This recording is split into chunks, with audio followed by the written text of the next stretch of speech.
Itu tahap awal untuk tahu siapa diri kita. Pada level awal itu sudah meniti ke dalam diri. Ya. Karena dengan mengetahui siapa diri kita, kan kita mencari cara untuk mengubah diri kita supaya tidak seperti itu lagi. Nah, ketika kita mencari cara untuk mengubah, disitulah akan masuk lagi meniti ke dalam diri pada level yang lebih dalam. Sehingga pada puncaknya kita akan tahu, oh ternyata yang suka tersinggungan, yang suka marah, yang gampang terluka, yang sakit hatian, oh itu bukan diri saya rupanya. Kapan kesimpulan itu terjadi? Ketika kita sudah tahu diri saya yang sebenarnya bukan itu hanya pikiran saya, diri palsu saya, itu ego saya. Diri saya yang sebenarnya tidak terjebak lagi oleh hal yang semacam itu, karena diri saya yang sebenarnya adalah sumber asli saya, sumber kesadaran saya. Nah, untuk sampai pada kesimpulan itu dalam proses meniti ke dalam diri, tentu saja banyak sekali ya fase-fase yang harus dilakoni. Nah, kemudian pertanyaannya, kenapa kok di dalam Al-Quran itu banyak sekali ya bahasa-bahasa simbolik? Nah, mungkin itu maksudnya. Kalau kita lihat ada alif lam mim, ada alif lam ro, ada alif lam mim ro, macam-macam itu, macam-macam. Ada kaf ha ya ain shad, ada ha mim ain sin qaf, macam-macam. Tetapi kalau kita lihat modelnya hampir semua ayat setelah mengatakan huruf-huruf yang tadi itu yang kelihatan susah untuk dicerna, kok ujung-ujungnya alif lam mim zalikal kitab. Nah, hampir semua nih, kalau nanti silakan diteliti, hampir semua surat Quran yang dimulai dengan teka-teki yang semacam itu, ayat keduanya pasti cerita kitab. Maka saya mengambil kesimpulan, jadi daripada kita menjelaskan satu huruf belum tentu benar, maka saya mengambil satu pernyataan yang lebih global lagi. Sebetulnya alif lam mim, alif lam ro dan sejenisnya itu berarti metode atau cara yang harus kita temukan untuk bisa ketemu dengan kitab kita sendiri. Karena setelah kalimat itu berikutnya selalu saja kitab. Betul nggak? Yasin wal Qur'anil Hakim. Tuh, habis Yasin cerita kitab. Kitab yang penuh kebijaksanaan, bacaan yang penuh dengan kebijaksanaan. Cuman kan kadang-kadang, mohon maaf, kalau di Quran ada kata-kata Quran, langsung saja diterjemahkan Quran.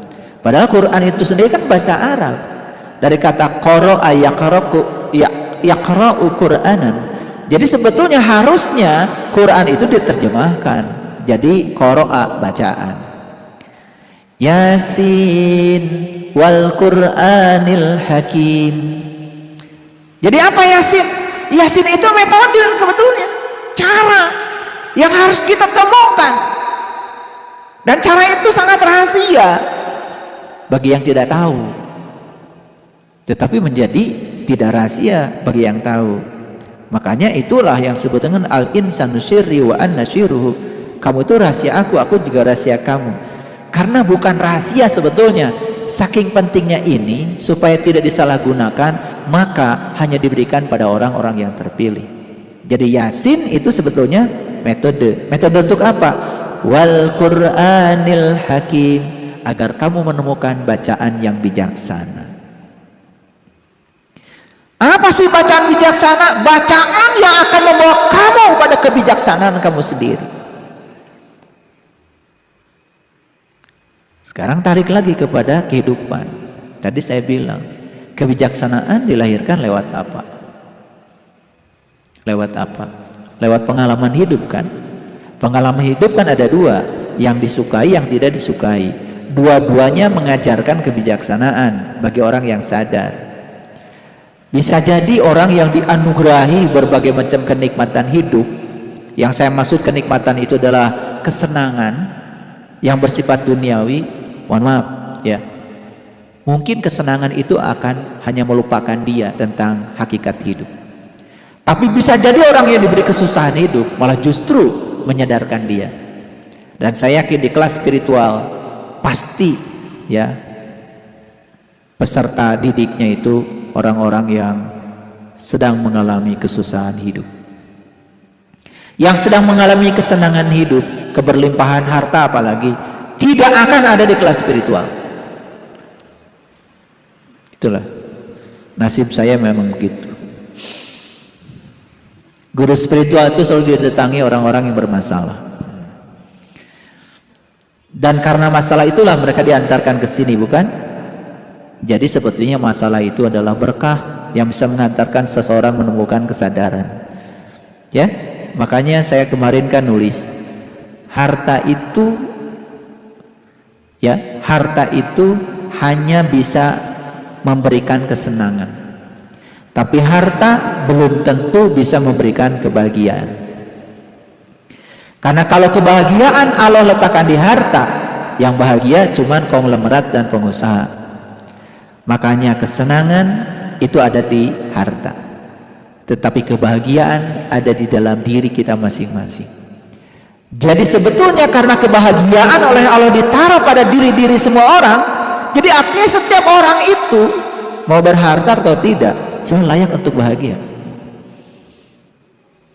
Kan gitu sebetulnya rumusnya, sederhana betul? Iya. Karena ada kata-kata bijak, harta bisa membangun rumah sakit. Tetapi apakah orang yang membangun rumah sakit tidak mati-mati? Ada nggak orang bangun rumah sakit 1000 tahun yang lalu sekarang masih hidup? Jadi artinya dia hanya bisa bangun rumah sakit tapi tidak bisa membeli kesehatan. Harta bisa membeli jam tangan. Apa sih jam tangan paling mahal namanya? Karena saya belum pernah punya. Kalian mah hebat ya, tahu apa yang paling? Rolex punya. Jangan ngomong. Mending kayak saya aja nggak ngomong. Ya, saya boro-boro Rolex yang biasa aja nggak punya. Jadi kalian hebat ya. Berbakat lah, berbakat jadi orang yang punya. Karena tahu merek mobil kalian punya, tahu semua kan? Ya nggak apa-apa, itu berbakat nanti punya merek, punya mobil. Lihat saya, jam tangan mahal bisa dibeli oleh harta, tapi waktu bisa dibeli.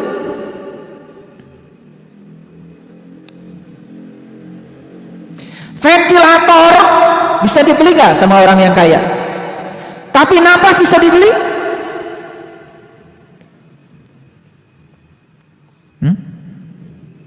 Jadi hati-hati, harta itu hanya memberikan kesenangan, tidak memberikan kebahagiaan. Ya, senang dan bahagia itu beda. Ikan dikasih makan senang, tapi tidak bahagia.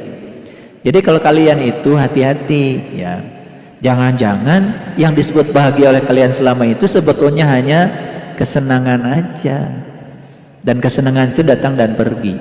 Kalau bahagia tidak, karena bahagia itu di dalam. Orang bahagia itu ya banyak duit bahagia, tidak punya duit juga tetap bahagia. Nah kalau bahagia itu tergantung banyak tidak banyaknya duit, berarti yang kalian sebut bahagia itu bukan bahagia, itu kesenangan itu. Salah aja itu. Jadi kalian masih sama dengan ikan.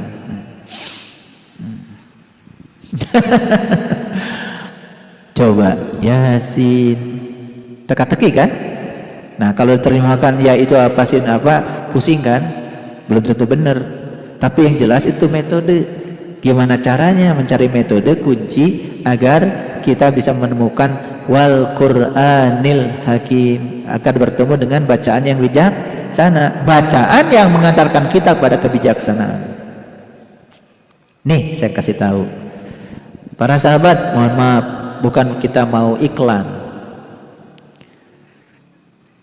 Setelah ada yang setahun nih, ada yang 2 tahun tadi belajar tentang kebijaksanaan, kan setidak-tidaknya pastilah ada yang berubah ya Bunda. masa nggak berubah sama sekali. Cuman itu mah karena saking rendah hatinya aja, makanya bakatnya dijunjung tinggi tadi. Saya rasanya kok seperti ini, sebetulnya sudah ada yang berubah. Jujur bahwa saya hari ini masih seperti ini, itu sudah berubah. Karena dulu makan untuk jujur gitu aja kan susah, jaib, betul nggak? Dulu.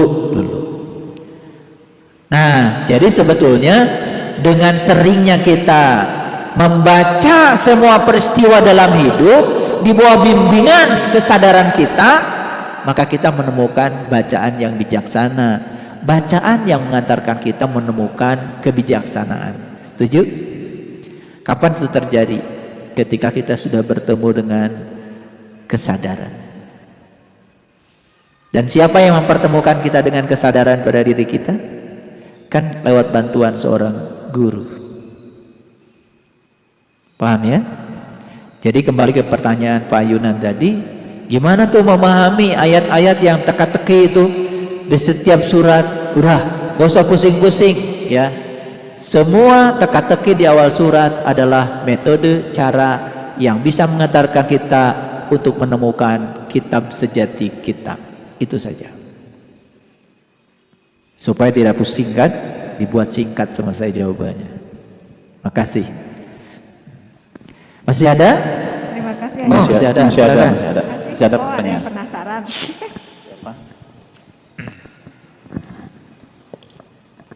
Assalamualaikum warahmatullahi wabarakatuh. Waalaikumsalam warahmatullahi wabarakatuh. Mohon izin bertanya, Ayah. Ini mengenai yang berkaitan dengan surat Yasin. Ya. Ayat 69. Di sini dikatakan, dan kami tidak mengajarkan syair kepadanya, dan syair itu tidaklah layak baginya. Al-Quran itu tidak lain hanyalah pelajaran dan kitab yang memberi penerangan. Di sini saya akan menanyakan tentang bersair itu sendiri. Apa yang dimaksud bersair di sini, Ayah? Mohon penjelasannya. Sebelumnya saya mengucapkan terima kasih. Wassalamualaikum warahmatullahi wabarakatuh. Waalaikumsalam warahmatullahi wabarakatuh. Ayat yang keberapa tadi? 69. Oke, 69.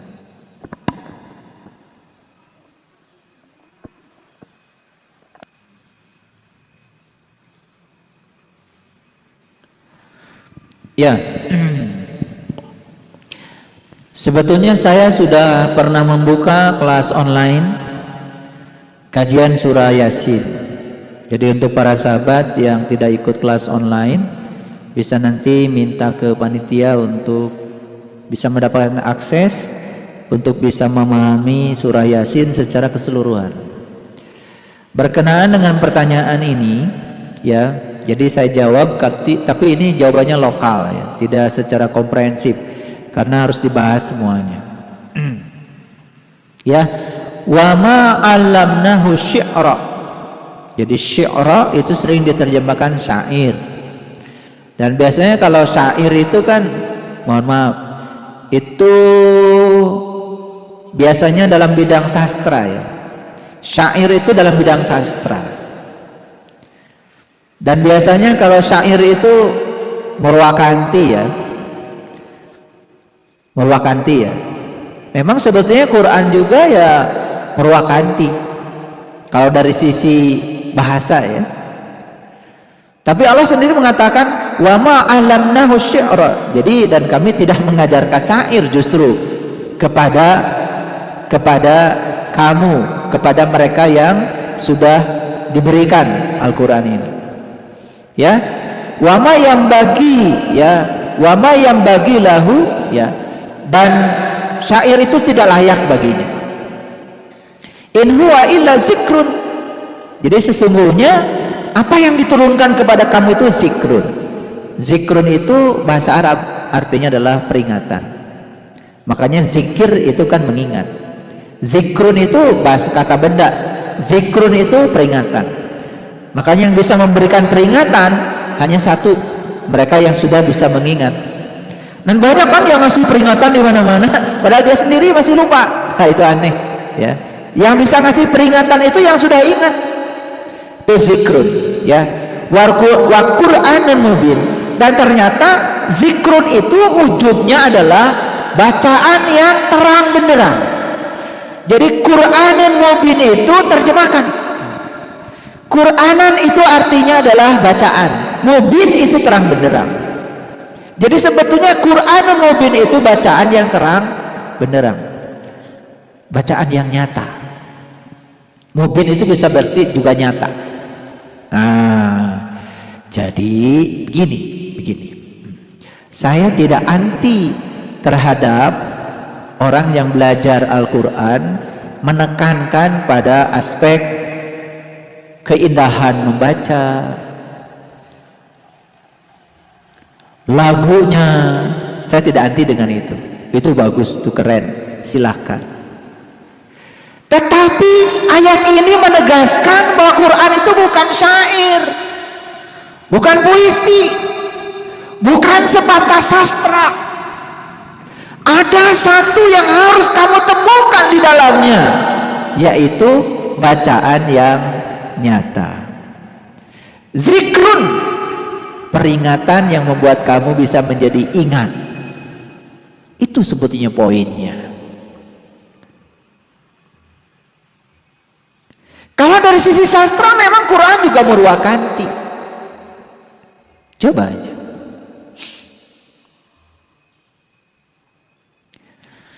Ulaika ala hudam mir rabbihim wa ulaika humul muflihun. Ya kan? Innal ladzina kafaru sawa'un 'alaihim a'andartahum am lam tundirhum la yu'minun. Khatamallahu ala qulubihim wa ala sam'ihim wa ala absharihim ghishawatu wa lahum adabun alim. Wa minan nasi may yaqulu amanna billahi wa bil yaumil akhir wa ma hum bimu'minin. Alif nin itu.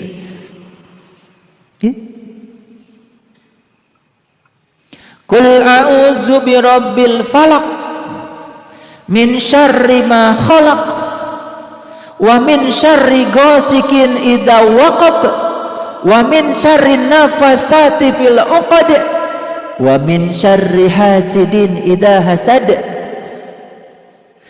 Qul huwallahu ahad Allahus samad lam yalid wa lam yulad wa lam yakul lahu kufuwan ahad.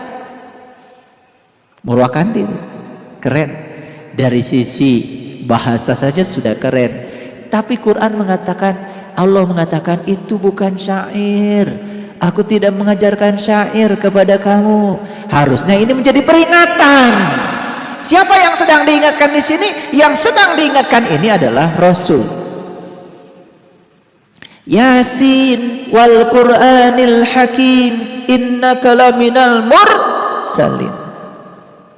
Yang sedang diingatkan itu innaka laminal mursalin, sesungguhnya Anda adalah seorang utusan. Seorang utusan datang ke semesta bukan mengajarkan syair. Seorang utusan mengajarkan cara untuk eling, cara untuk ingat. Maka yang diajarkan zikrun wa Qur'anun mubin. Maka yang diajarkan adalah bacaan yang nyata. Betul?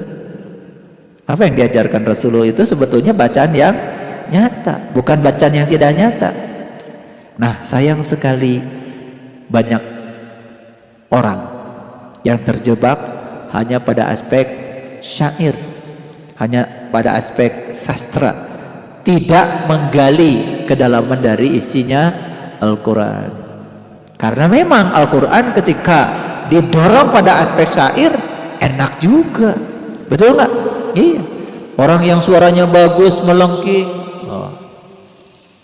Biasanya kan dulu kalian kalau jadi panitia maulid suka mengundang dua ya. Satu mengundang qori, tergantung biaya kan. Ada tingkat RT qori ada juara RW tingkat kelurahan, betul nggak? Yang biayanya mahal, tentu saja korinya tingkat nasional. Apa sih isinya maulid? Biasanya isinya baca Quran lama banget. Setelah itu kemudian ya ceramah agama lama banget sampai tunduh, ya. Ya udah bubar. Besoknya ditanya, tadi malam dapat apa peringatan maulid? Pokoknya tadi malam ada orang ngaji dan ada orang ceramah. Itu aja kan? Apa yang dibaca surat apa? Ting, pokoknya begitu melengking, Allah. Melengking lagi, Allah. Padahal di Quran yang dibaca, innal munafiqina fi darkil asfali minan nar. Allah. Padahal artinya itu sesungguhnya orang munafik ya akan ditempatkan di neraka yang paling dasar. Allah. Udah dengar teh? Betul nggak? Kalian dulu kan begitu, betul nggak? Ya.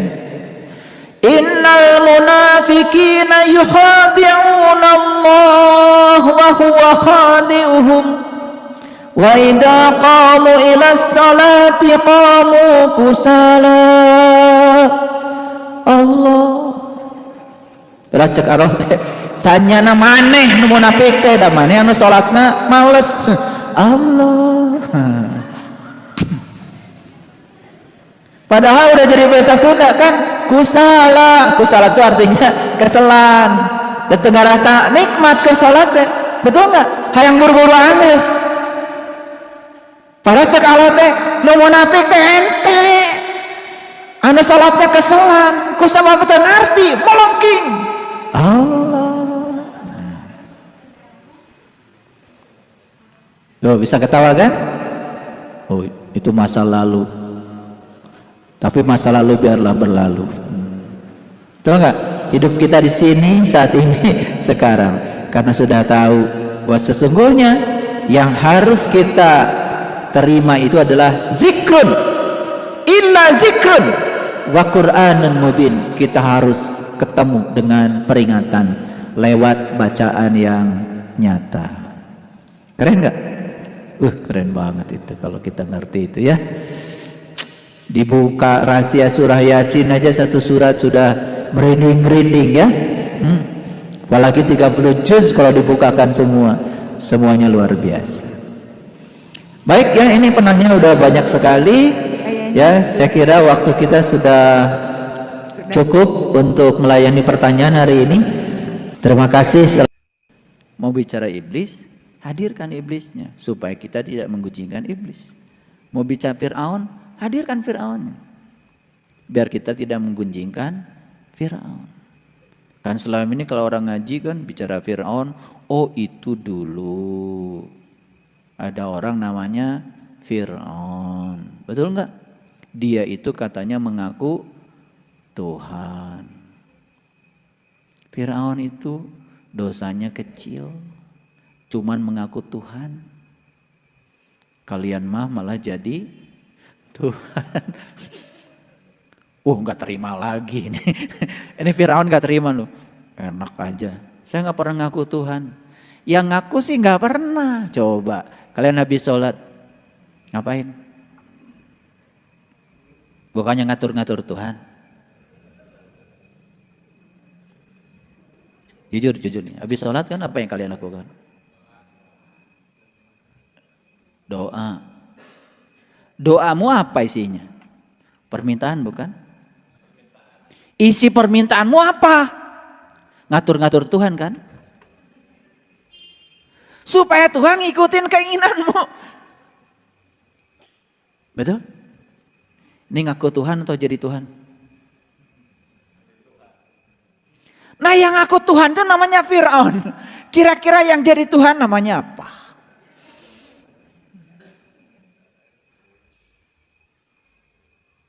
Ini karena kita nggak sadar. Begitu di sebuah majelis ngomongin Fir'aun, udahlah nganggap Fir'aun aja tuh jahat banget.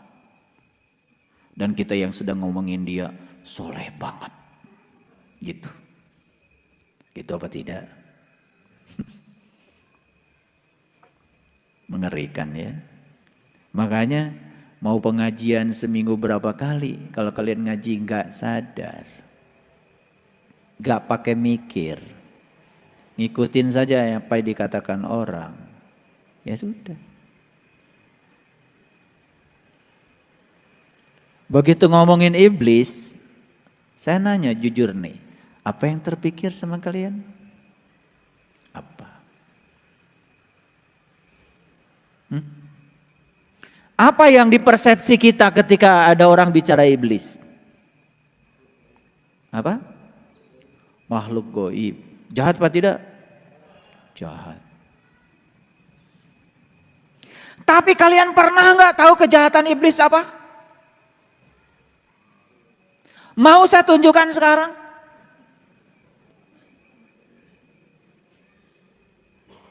Ini begitu saya tunjukkan kalian kaget. Oh ternyata iblis itu belum dibuktikan. Saya buktikan dulu apa sih kejahatan iblis yang dibilang di Quran.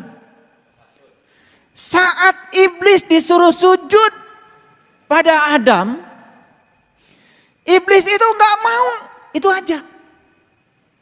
Yang diperkarakan iblis cuma satu. Karena dia melihat Adam terbuat dari tanah, dia terbuat dari api. Dia sedang membandingkan dirinya dengan Adam.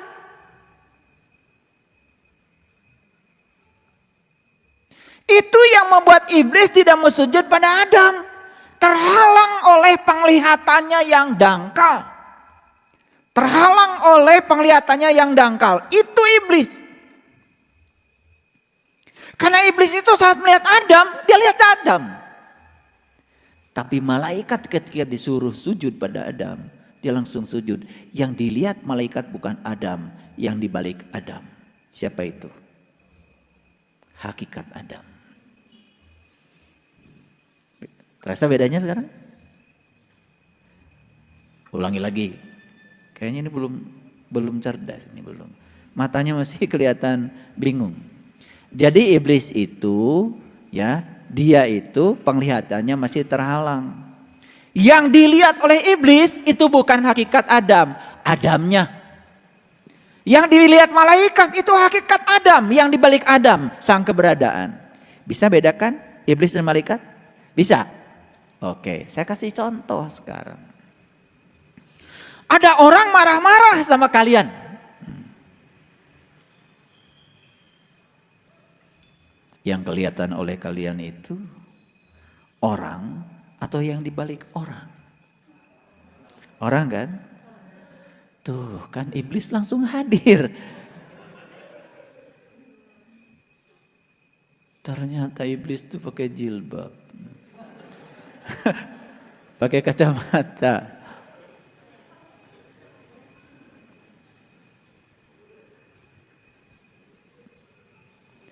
Kalau ada orang marah-marah sama kalian, jahat banget sama kalian. Yang kalian lihat, orang atau yang di balik orang? Orang. Udah jujur ini, jujur ya. Ini luar biasa nih, iblis ini pada jujur. Karena memang iblis itu jujur apa adanya.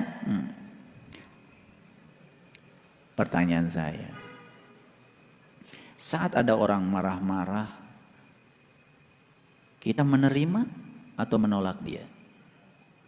Menolak. Kenapa menolak? Karena yang kalian lihat itu orang.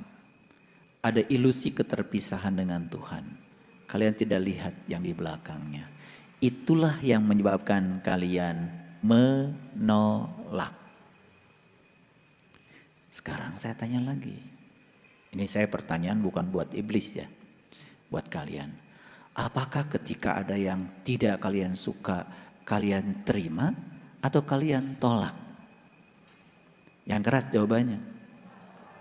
Ditolak. Makin jelas. Ternyata iblis makin banyak di ruangan ini. Itu ngaji itu begitu. Terasa nggak? Terasa. Tapi kan kalian sesekali kan jadi malaikat juga. Kalau lagi sadar. Biasanya sejam lah setelah pengajian.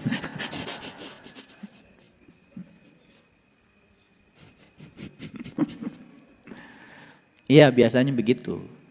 Sebelum melewati batas suci.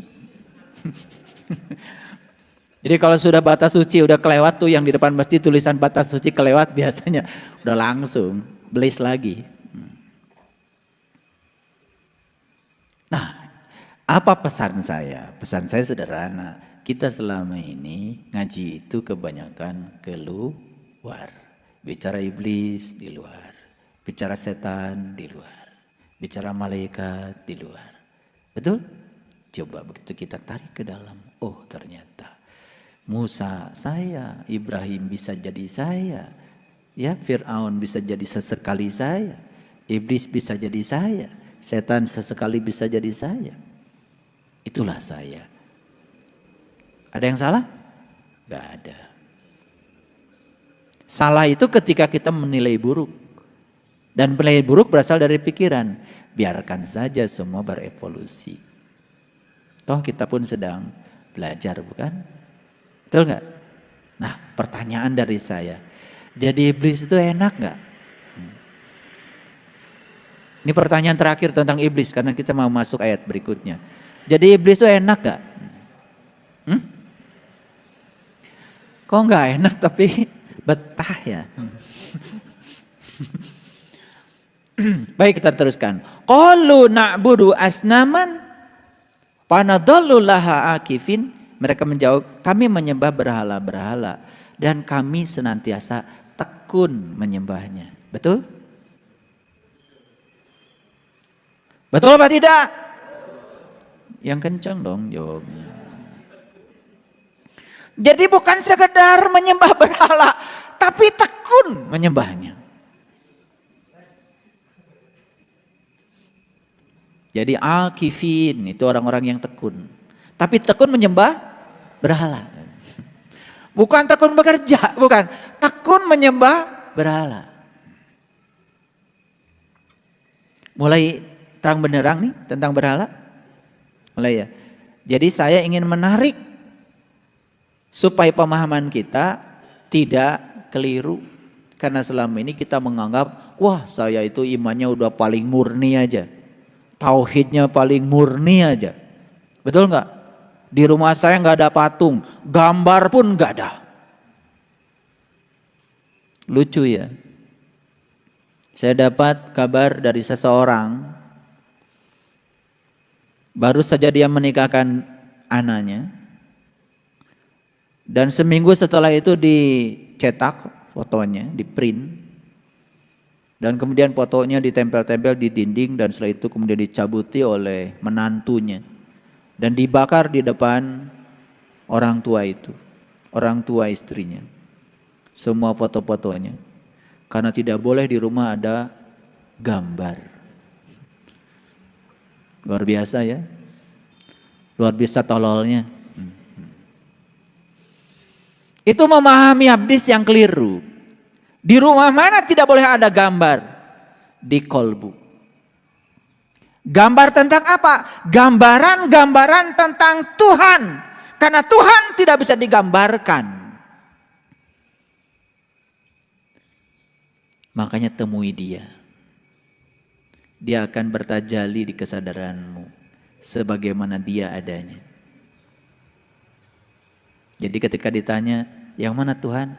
Ya itu. Yang mana? Ya itu.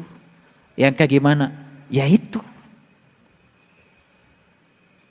Gak usah dilayani pertanyaan itu. Yang kayak gimana, warnanya apa? Gak usah dilayani. Ya itu. Di luar apa di dalam? Tidak di luar, tidak di dalam. Di atas apa di bawah?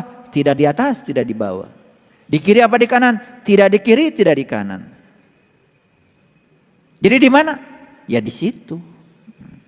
Yang mana? Ya itu. Oh, jangan kejebak ya. Kalian kan masih suka kecentilan. Ketika ditanya, warnanya apa? Wih, merah, putih, kuning, kuning. Awas.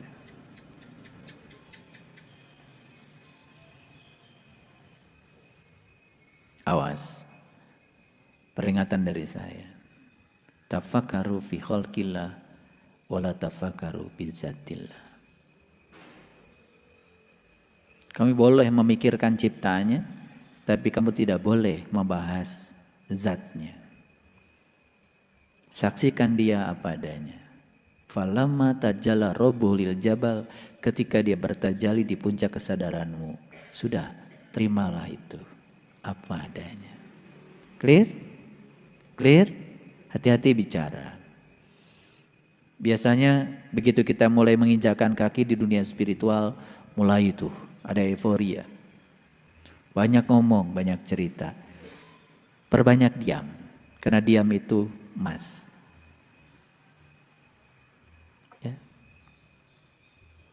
Tahu artinya diam itu emas. Biasanya itu terjadi kalau istri minta emas, maka suami diam. Itu diam itu emas. Tekun apa tidak? Dulu kan tekun banget tuh nyembah berhala. Makanya uring-uringan, pusing. Terjebak oleh ada dan tiada, terjebak oleh benar salah, terjebak oleh baik buruk. Karena kita masih mengidentifikasi diri sebagai pikiran yang terjebak oleh itu semua, bukan sebagai kesadaran. Makanya tempo hari saya nyanyi lagu Ebit ya, Menjaring Matahari. Oleh karena itu maka kita jangan mengidentifikasi diri kita sebagai pikiran. Ya, karena pikiran itu terjebak oleh dualitas. Kabut, sengajakah engkau mewakili pikiranku? Jadi kabut itu mewakili pikiran, karena kabut itu hitam putih. Dirimu bukan kabut, dirimu langit yang biru. Langit tetap aja biru, mau kabutnya putih, mau kabutnya hitam, anteng aja langit biru. Pekat hitam berarak menyelimuti matahari. Begitu kalian mengidentifikasi jadi pikiran, sudah matahari rohaninya diselimuti oleh hitam. Lihat orang-orang yang masih dikendalikan pikiran, hidupnya kayak apa? Gelap, kemarahan, kebencian, iri hati, dengki, dendam, hidup kayak gitu, neraka.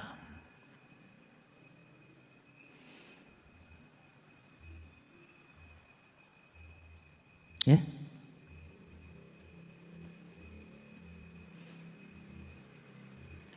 Aku dan semua yang ada di sekelilingku merangkak menggapai dalam gelap.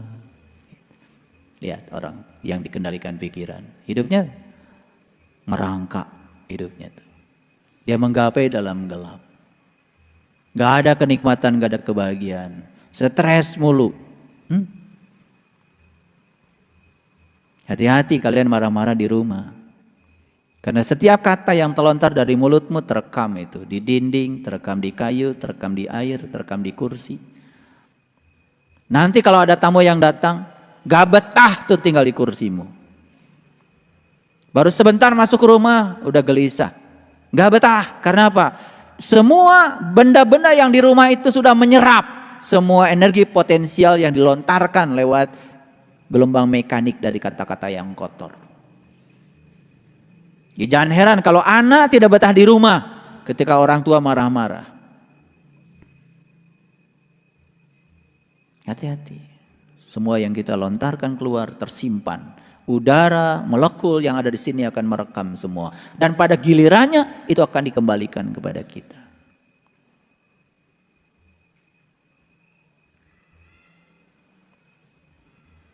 Itu hukum timbal balik. Mendung, benarkah pertanda akan segera turun hujan? Deras, agar semua basah yang ada di muka bumi. Siramilah juga jiwa kami ini yang tengah dirundung kegalauan. Galau terus tuh kalau orang yang masih dikendalikan oleh pikiran. Saya mau nanya. Ini pertanyaan buat kalian, bukan buat iblis. Yang tadi udah selesai episode iblis. Pernah galau nggak? Pernah apa sedang? Sering ya. Tahu nggak kenapa galau?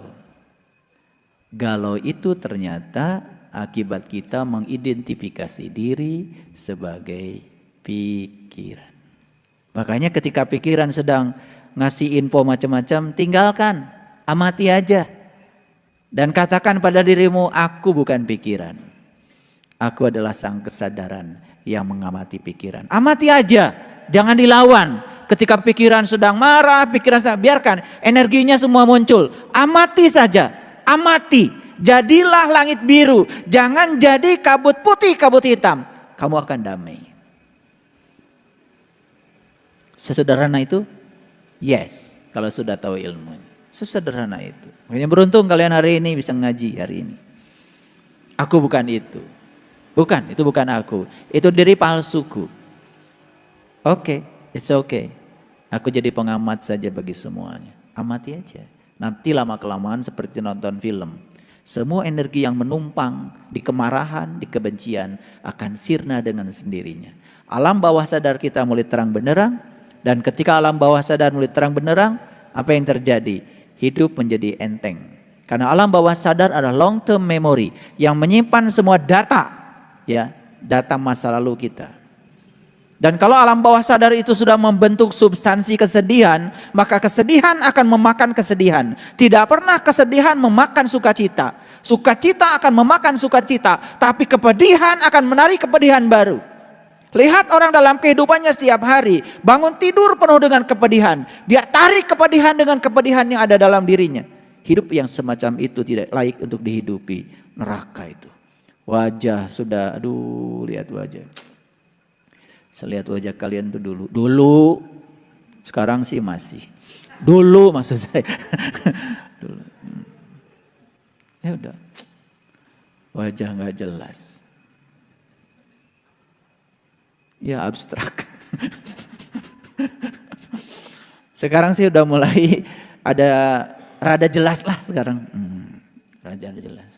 Senyum nggak jelas. Ketawa nggak jelas. Ngomong gak jelas.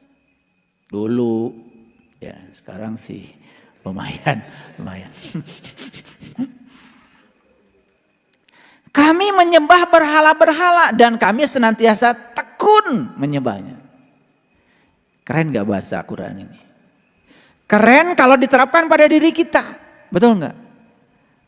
Sadar gak bahwa sebetulnya ayat ini bersesuaian dengan kita? Sadar gak? Sadar. Oke, lanjut. Qala, berkata lagi Ibrahim. Hal yasma'unakum id tad'una. Ini Ibrahim nanya lagi nih. Sama ayahnya, sama nenek moyangnya, sama apa tuh?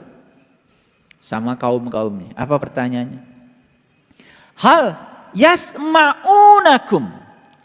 Apakah berhala-berhala itu bisa mendengar kamu? Sewaktu kamu tad'un itu bukan berdoa. Sewaktu kamu menyerunya, semasa kamu mengundangnya. Lihat saya semua. Jadi si daftar berhala tadi masih ada di tulisan? Masih itu. Nanti tambah lagi itu. Mungkin sekarang baru 100. Nanti nambah lagi. Nah, si yang 200 itu nanti kalau udah jadi 200 tuh tanya, apakah mereka ketika diajak, ketika diseru oleh kita bisa mendengar? Kira-kira bisa mendengar tidak? Gak bisa. Tad'una itu artinya mengundang. Tad'u, ad-du'a.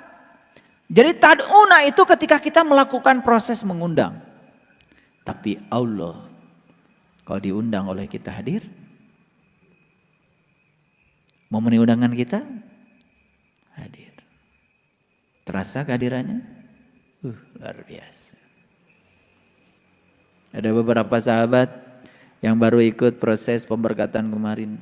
Waduh, ternyata Allah itu luar biasa ya. Selalu hadir, memenuhi segalanya. Terasa dia itu kehadirannya, dia bicara kepada kita, memenuhi segala kebutuhan kita. Yang dipenuhi kebutuhan loh, bukan keinginanmu. Karena keinginanmu kan belum tentu kebutuhanmu. Dan kalau semua keinginan manusia diikuti kan bahaya. Betapa pusingnya ketika klub A dan klub B main bola. Masing-masing pengen menang, betul? Pusing gak kira-kira Tuhan itu? Pusing ini. Dua-duanya kan berdoa kepada Tuhan yang sama. Betul gak? Klub A pendukungnya pengen menang, klub B juga pengen menang. Pusing Tuhan. Makanya Tuhan tidak pernah memenuhi keinginan. Tuhan hanya memenuhi kebutuhan. Kebutuhan klub ini pendukungnya sekarang harus kalah. Biar pendukungnya belajar menerima kekalahan. Supaya tambah dewasa. Tapi apa yang terjadi? Begitu kalah kan biasanya stadion langsung hancur. Makanya gak usah ada olahraga. Kalau pengen menang terus. Gak usah ikut permainan kalau ingin menang terus. Kenapa manusia tidak siap kalah? Karena dia melekat pada kemenangan. Ya, iya, timnas kita kalah, langsung semuanya, nggak akan nonton lagi. Atau tidak usah ikut permainan kalau ingin menang terus, karena ikut main itu risikonya cuma dua, nggak menang ya kalah. Ada kata-kata bagus tuh kemarin Kang Danis, anak buahnya lapor, Pak. Bisnis kita bulan ini rugi, telur 32.000 1 kilo, sementara kita dapat uang dari pemerintah 26.000. Apa jawaban Kang Dani sama karyawannya? Kalau pengen untung terus, ya udah, nggak usah dagang. Paten tuh jawaban. Kalau pengen untung terus, gak usah dagang. Nah kita ini pengen dagang tapi pengen untung terus, gak siap rugi. Dagang itu risikonya dua, 50-50, gak untung, ya rugi. Kalau gak mau dua-duanya, gak mau rugi, pengen untung terus, jangan dagang. Tidur aja, insya Allah gak akan rugi.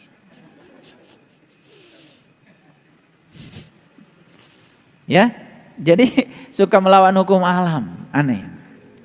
Kita lanjutkan. Jadi tadi pertanyaan kan dari Ibrahim pada siapa?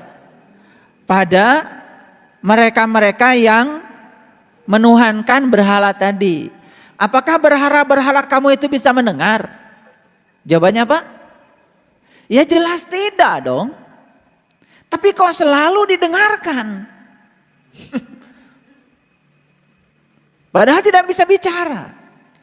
Ayat berikutnya, au yanfa'unakum au yadurrunak.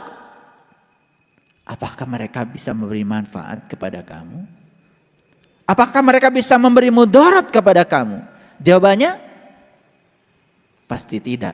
Itu yang 200 daftar berhala itu pasti akan dapat jawabannya. Qalu, mereka menjawab, bal wajadna aba'ana kadzalika yaf'alun. Sebenarnya kami hanya mendapati, hanya melihat leluhur-leluhur kami dulu ya begini.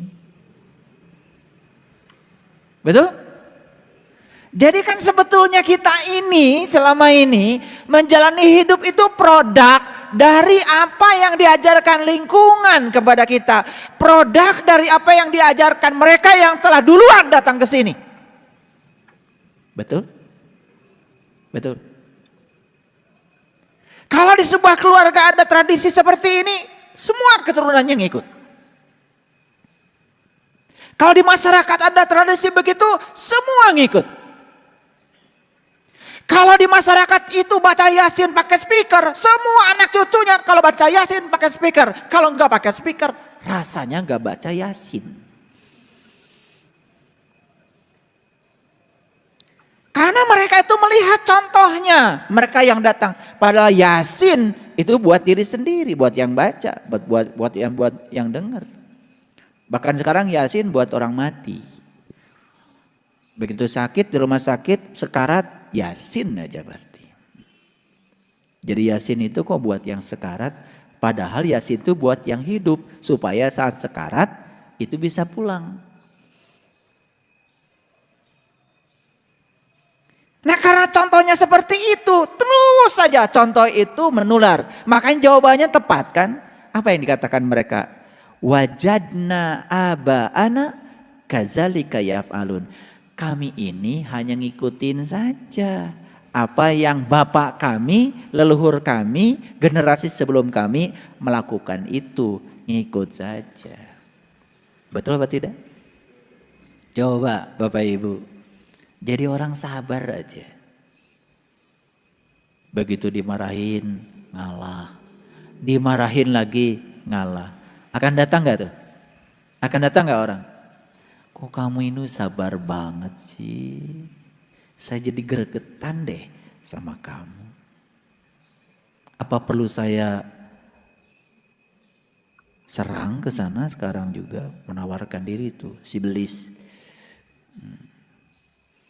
Betul? Karena pada umumnya kalau ada orang yang marah, ya marahin lagi. Ketika kita tidak marah, orang marah kan dianggap tidak mengikuti leluhur.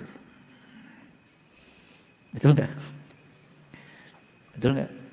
Nah, udah ngaji kesadaran dengan saya seperti ini, ya harusnya sadar ketika orang marah, sebetulnya dia sedang marah pada dirinya sendiri. Saya tidak akan terluka kalau saya tidak mengizinkannya, maka saya damai-damain saja. Orang mau suaranya keras, orang mau suaranya kasar, itu urusan dia dengan dirinya sendiri. Aku sih aku saja, tidak terpengaruh oleh apa kata orang tentang diriku. Kalau kita terus terpengaruh oleh orang, terus kapan kita mau bahagia? Mau lari ke hutan emangnya kita? Paham? Paham apa tidak? Lanjutkan gak ngajinya? Ini kalau lanjut tambah berat. Kan ayat ini sering kalian baca. Apalagi bulan Ramadan. Pasti dibaca. Cuman kelewat. Iya karena yang dikejar kalian kan one day one judge. Supaya target ntar Idul Fitri bisa pameran. Pada saat halal bil halal bisa cerita. Bahwa saya kemarin bulan Ramadan 3 kali loh tamat baca Quran. Saking tamatnya itu baca Quran sampai gak tahu yang dibaca apa, pesannya apa, sampai gak tahu apa-apa. Keren kan? Pakai dalil sedikit biar kelihatan bijaksana. Karena menurut para bijak, sebetulnya belajar yang paling bagus itu hasil akhirnya tidak tahu apa-apa. Wih keren, bijak lah itu. Luar biasa. Bijak banget itu. Karena menurut Aristoteles, pakai Aristoteles lagi. Itu memang Aristoteles yang bilang begitu, ya. Jadi puncaknya ilmu itu nggak tahu apa-apa. Bener itu, sampai nggak tahu apa-apa. Ditanya Al-Baqarah nggak bisa jawab, Ali Imran nggak bisa jawab. Ditanya yang pendek saja surat Al-Ikhlas nggak bisa jawab. Karena puncaknya ilmu gak tahu apa. Keren banget. Udah dibungkus lah pakai kain kehormatan itu. Udah bijaksana banget. Baik kita lihat. Ini semoga bisa sampai ke inti-intinya. Baik kita lihat. Qala Apa ro'aitum ma kuntum ta'budun? Ibrahim lagi nih yang ngomong. Apa ro'aitum? Maka apakah kamu telah memperhatikan? Nah ini yang saya nggak setuju. Ro'a itu bukan memperhatikan. Ro'a itu melihat. Apa ro'aitum ma kuntum ta'budun? Apakah kamu telah melihat yang kamu sembah itu? Ini diplesetkan aja sedikit, memperhatikan, kacau. Tetapi kan kalian adem aja baca terjemahan ini, betul? Coba kalian baca terjemahan ini, adem aja, gak ada yang mengganggu di sini. Kayaknya saya yang aneh, karena saya begitu membaca terjemahan ini terganggu. Karena ro'a itu bukan memperhatikan, ro'a itu melihat. Dan pertanyaan dari ayat ini adalah Ibrahim itu nanya tuh sama si orang-orang ini, apakah yang kamu telah, ya, maka apakah kamu telah melihat apa yang telah kamu sembah? Jadi ayat ini memberikan sebuah pesan, yang kamu sembah itu harus kamu lihat.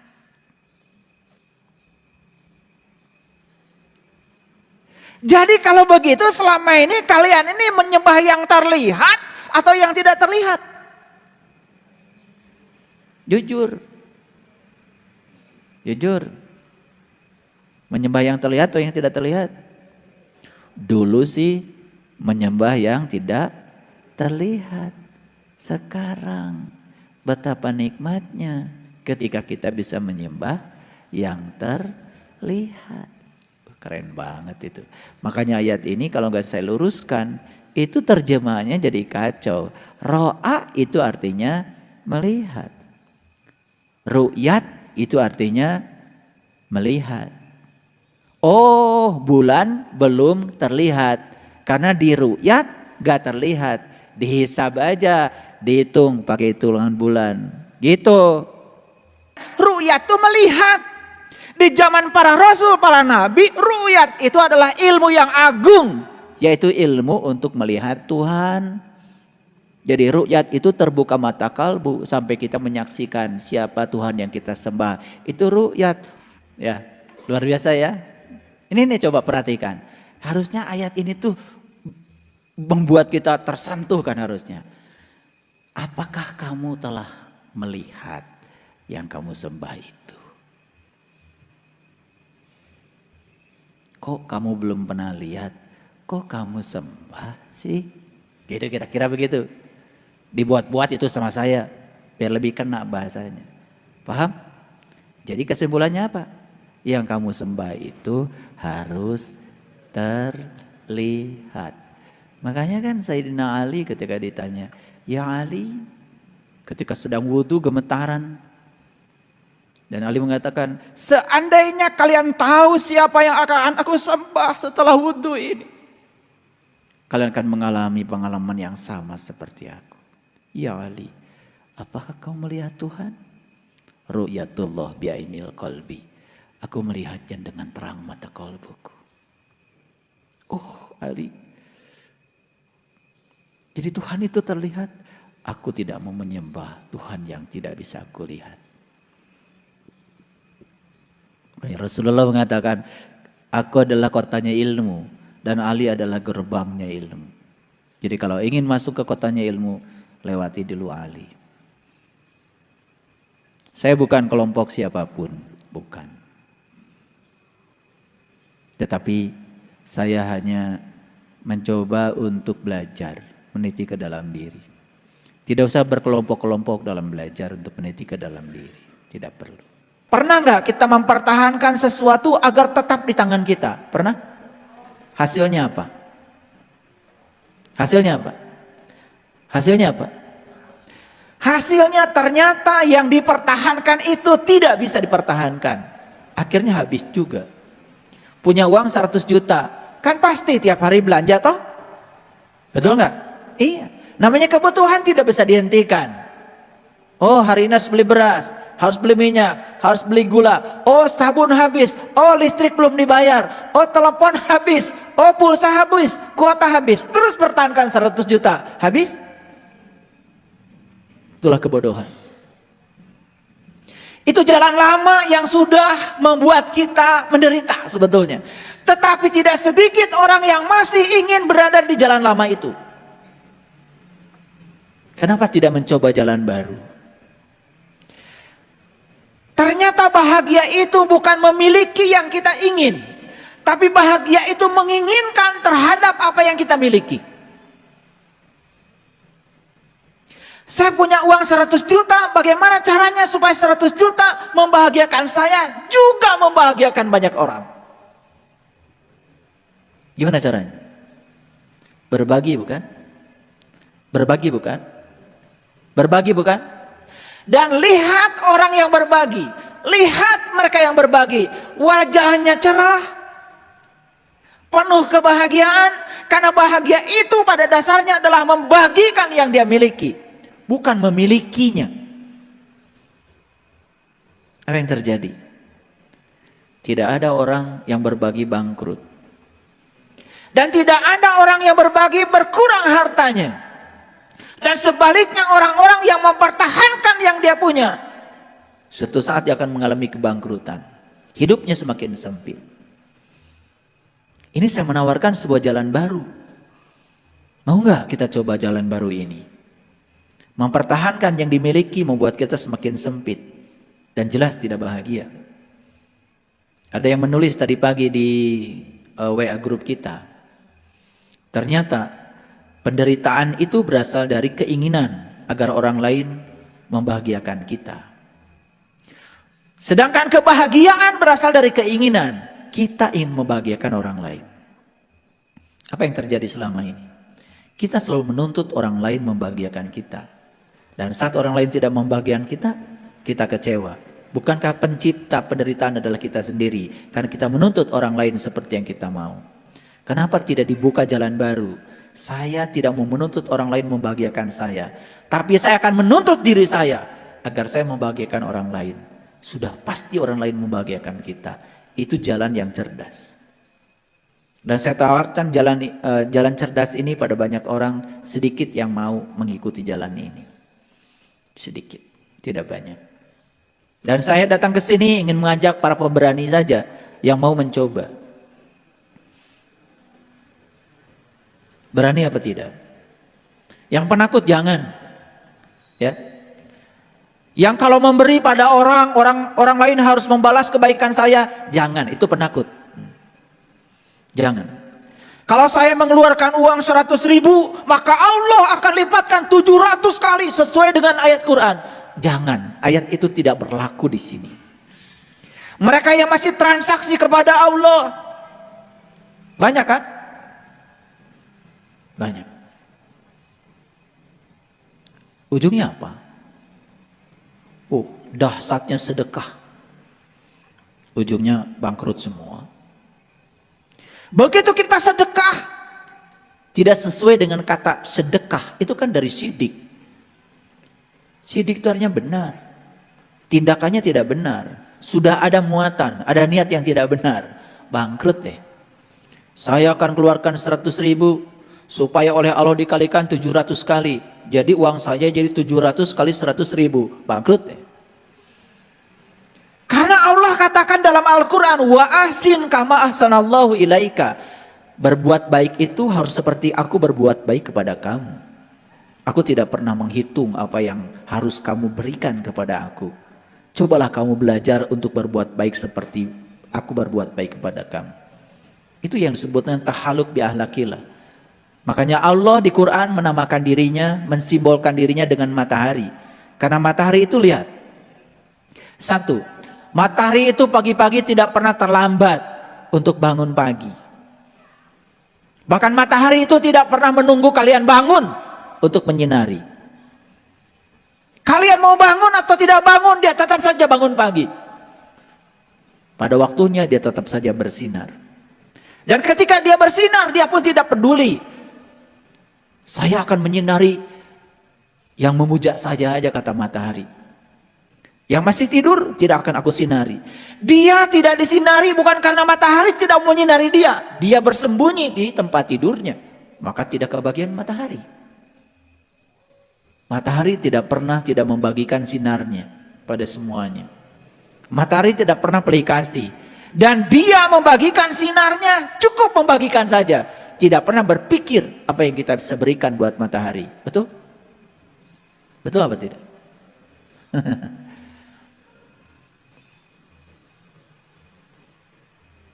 Makanya aneh sekali. Sholat tahajud supaya dapat pahala. Sholat duha supaya dapat pahala.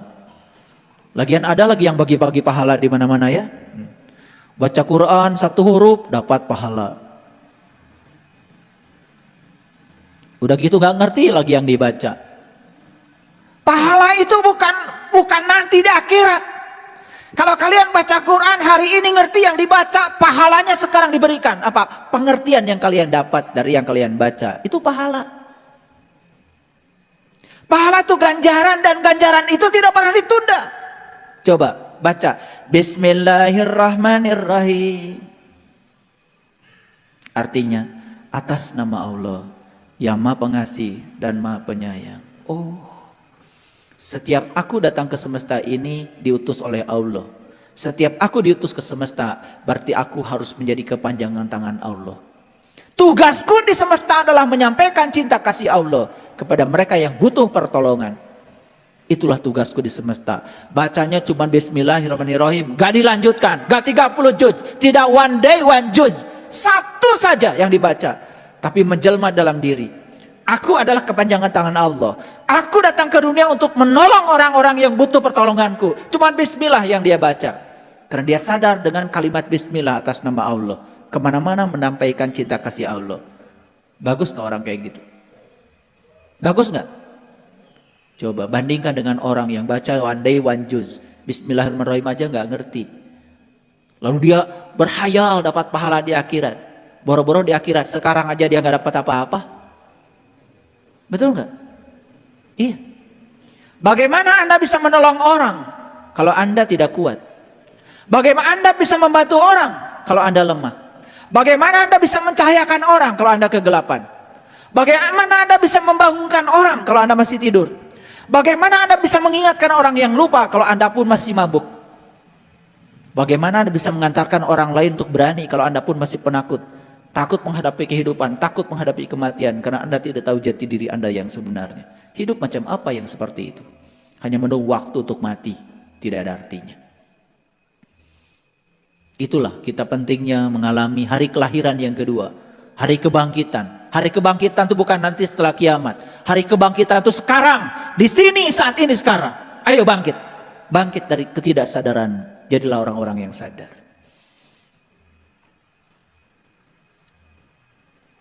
Satu jalan udah saya buka. Coba, satu jalan ini kalau kita terapkan dalam hidup, luar biasa. Apa jalan pertama ini? Biasanya kita mempertahankan yang kita miliki. Mulai sekarang, bagikan yang kita miliki.